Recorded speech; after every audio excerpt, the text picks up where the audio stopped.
It's time for another video with my daughter. She wanted a pergola, and after some discussion, we agreed that the leftover pieces from my deck would be perfect for this. So we gathered up the pieces that we had and laid them all out and tried to figure out what we could do.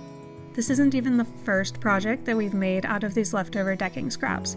My dad made me a lovely garden workbench or potting bench that I still use all the time, and you can check out that video on his channel. There's a couple different shapes that Trex makes for these decks. Here is a C shape, and then the other one is a, I guess you'd call it a modified C shape. With all the pieces laid out, we entered the planning phase. Most people don't talk about the planning phase on YouTube, but the planning phase is a very important phase.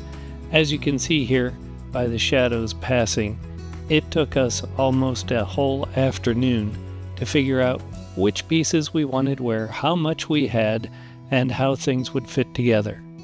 In the end, we ended up with a pergola that is 8 feet tall, about 10 feet long, and 5 feet wide.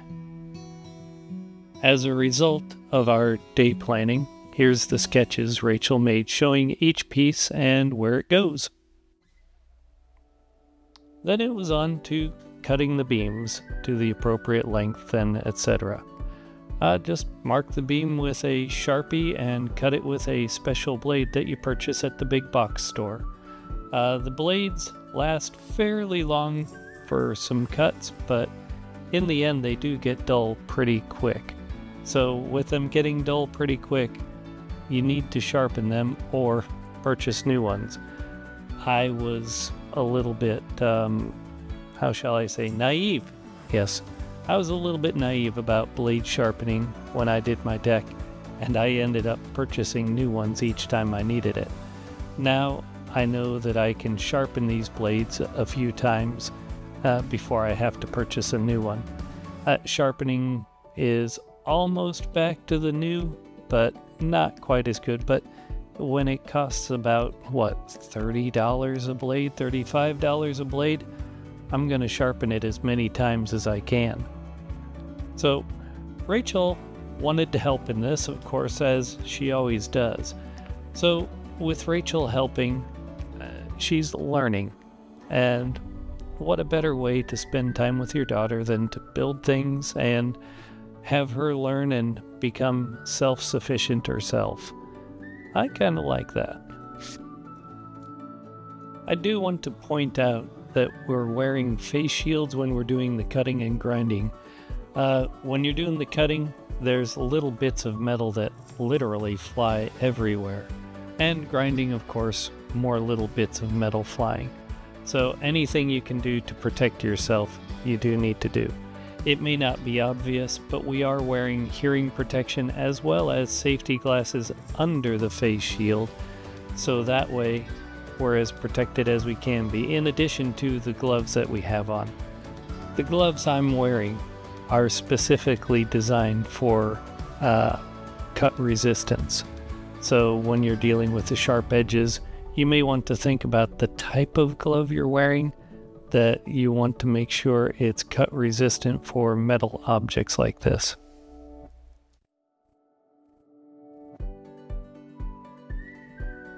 Once again, it took a full day of cutting all the pieces to the appropriate length, size, etc. There were quite a few pieces to cut. Sharpening the blades is easy once you learn how. This blade I'm sharpening, I think, has been sharpened now 3, maybe 4 times, and it's finally getting to the point where I'm having trouble sharpening it to be useful.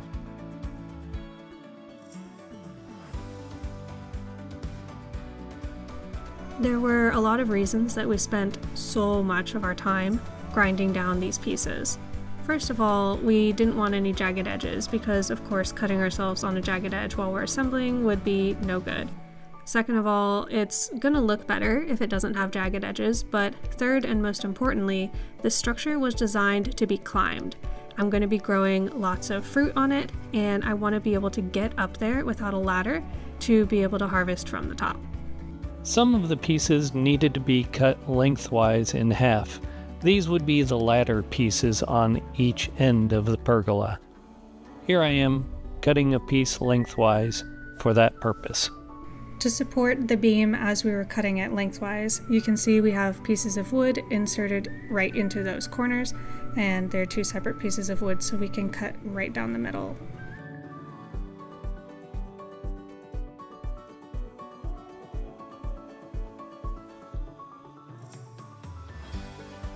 The braces for the structure come in at a 45-degree angle, so we are just cutting the angles here.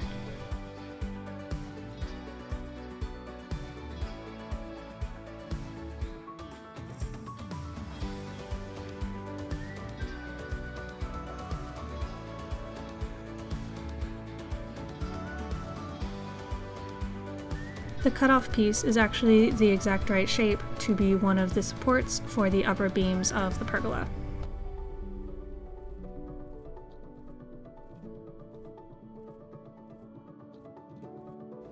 For the beam coming in to the top of the post, I needed to cut away a little bit of this flange so that the beam could come and rest flush on the inside, which you'll see later.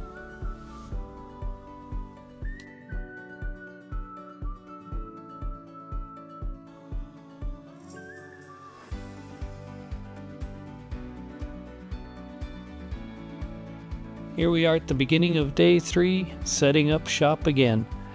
I do want to note that this took place over several weekends, and I didn't want to leave my work tables sitting out in the rain, so I brought them in each day.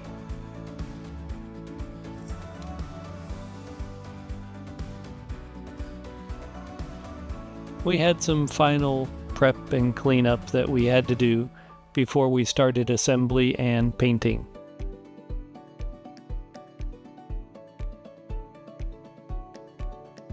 I tried out using a hand file for some of these sharp edges, but honestly I didn't use it very much. I think the angle grinder worked a lot better. We decided that pre-assembling the two shorter sides would make the most sense because we had all our tools here and we could lay them flat in the truck for transportation.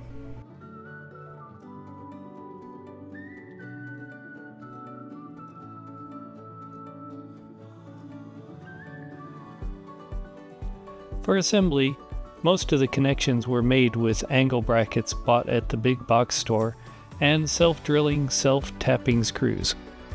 We used hex head self-drilling, self-tapping screws to actually make the holes, but then, for looks, we pulled out the hex head and put in the Phillips head screw there.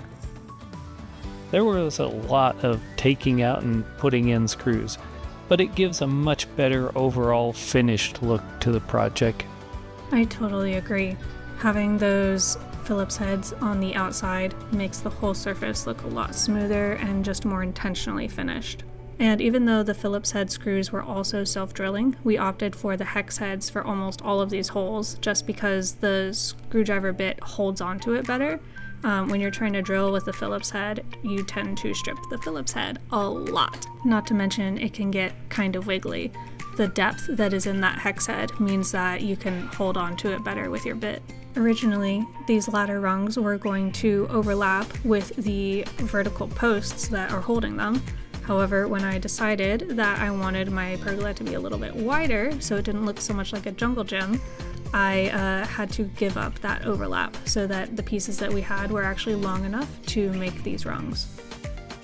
Here at the top of the post, I'm pre-drilling some holes for the connection of the beam to the post. It may seem a little bit odd that I'm pre-drilling with the self-drilling screw, but it actually was very easy to do it this way rather than trying to use the traditional drill bit. Pre-drilling of the holes helped a lot with setting the first beam here in place.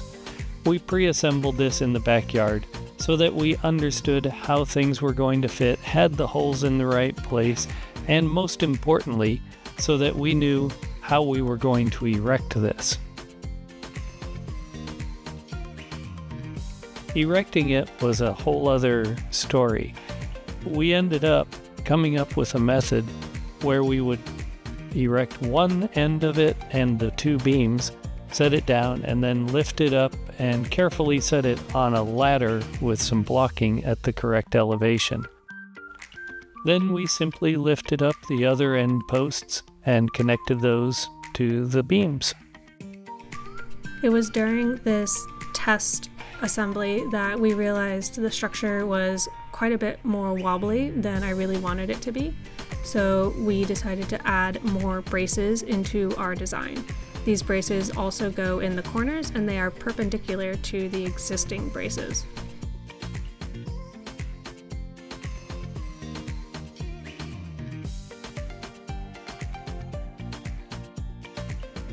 I'm told that while she was in town, my sister came by and acted as the painting fairy for me and did a lot of the painting that needed to be done on the structure.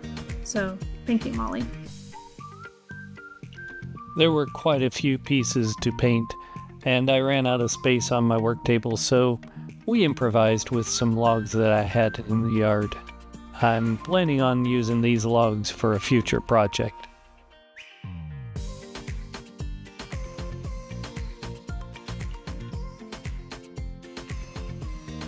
As part of the painting process, these beams had been sitting out in the weather for approximately 4 years and had lots of dirt on them.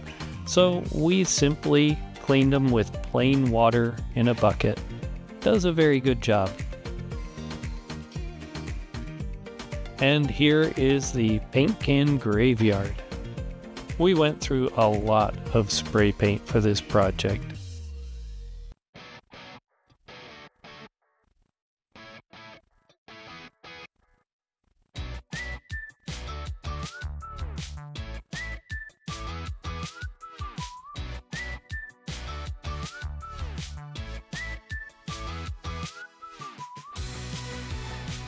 With all the paint dry, we loaded the assemblies into Big Blue and Old Red and headed off for Rachel's house.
Assembly of the structure went pretty quick since we had already done it once in my backyard.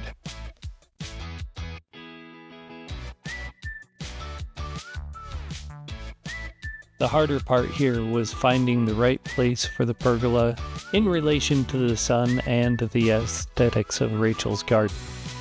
Then we had to level it out with bricks and blocks and digging holes.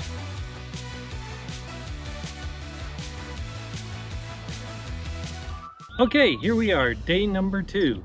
We got most of the pergola put up, which is great. We've ran into a couple of problems.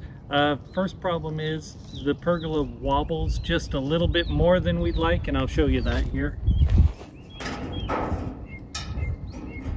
It's not horrible, but it's not great either. So I got an idea I'm going to try there to fix it up from wobbling. The other problems we have are the way the legs are sitting on the ground, and I'll show you that. Okay, so the other problem that we have here is we put the legs up on blocks here to level it out. And when we wobble it, you can see here we got the block, here we got the brick in the block, and it looks like it wants to walk off the brick when we wobble it some here. And that's concerning. So what we want to do is we want to find a way to get the legs closer to the ground in case it wobbles off. We do have these tie straps back here that are keeping it from blowing over, and I'll show you those. But I think I know what we're going to do with these, because let me show you on the other side.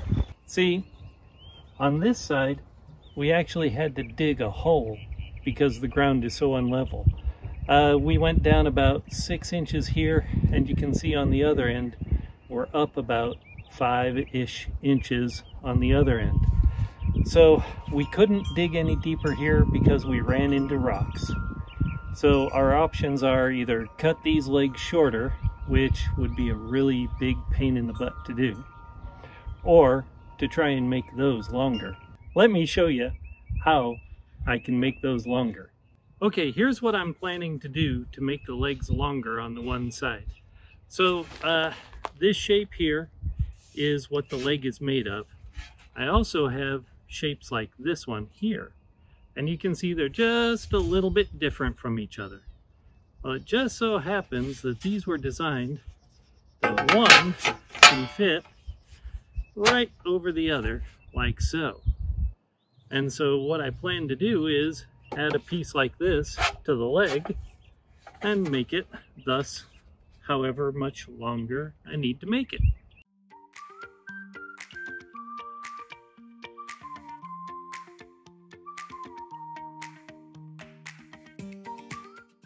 Got our hole dug down here, and you can see we are almost flush with the ground there. We want it to be just a hair above the ground. So now we need to prep our piece for extending the leg and put that in. We ended up installing the leg extensions backwards from what my dad had shown you. Basically, we decided that it would be a little bit sturdier if we did that. So we took the extender piece and rotated it 180 degrees and then installed it that way. Now, some of my viewers with more eagle eyes may notice that we are putting the top beams in flat rather than vertical, as you might have seen in the sketch. We decided to do this simply because it gives a little bit more shade, a little bit more surface area for the plants to grow over the top, and makes it a little bit more aesthetically pleasing in Rachel's opinion. Not to mention, it was the end of a long second day assembling this thing, and this was definitely easier to do. To anchor the pergola down to keep it from tipping in the wind, we ended up using some swing set anchors. It's a helical steel anchor that you simply screw into the ground, and then you tie straps to it to keep the structure from falling over. Here I am doing some of the touch-up painting now that we're done assembling. I did paint everything beforehand, knowing that scratches would happen, but also, as you can see, I have to be on a ladder to do this touch-up painting, and I can't imagine how tiring it would be to try and paint this entire structure from a ladder. So I don't mind touching up a few scratches. Alright, here we are at the end of the project. Got the pergola done. We still have a couple minor things that we need to fix. It's still just a touch wobbly. We got a game plan for that, but after 4 weekends, it's been a little bit of a long journey, but well worth it. What do you think, Rachel? Absolutely. I'm so happy to have this thing done and in place. It looks so pretty. And what are we going to be growing on it? We're going to be growing grapes and hardy kiwi vines. Ooh, kiwis on a vine? Yeah, kiwis on a vine. I thought kiwi was a tree. This one's a vine. Do they make them on trees? Or do they grow on trees? I don't know, actually. I know this one's a vine, though. Oh, okay. Climbing vine? Oh, cool. Yeah. All right, so until next time, thanks for watching. If you're interested in keeping up with how this pergola ends up looking once it has vines growing all over it, you can keep up with that on my channel, Oxart Gardening, which will be linked below.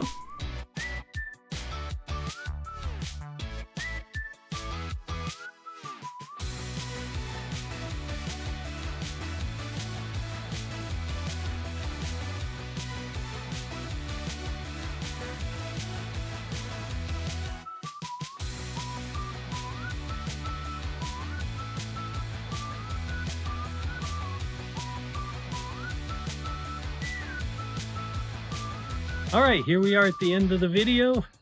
Now, or to try and make those longer, let me show how that. Thanks for everything, Dad. It's You're also welcome. for you. Tea from Mom. You're welcome. You're welcome. Thank you, sweetie. Thank you, guys.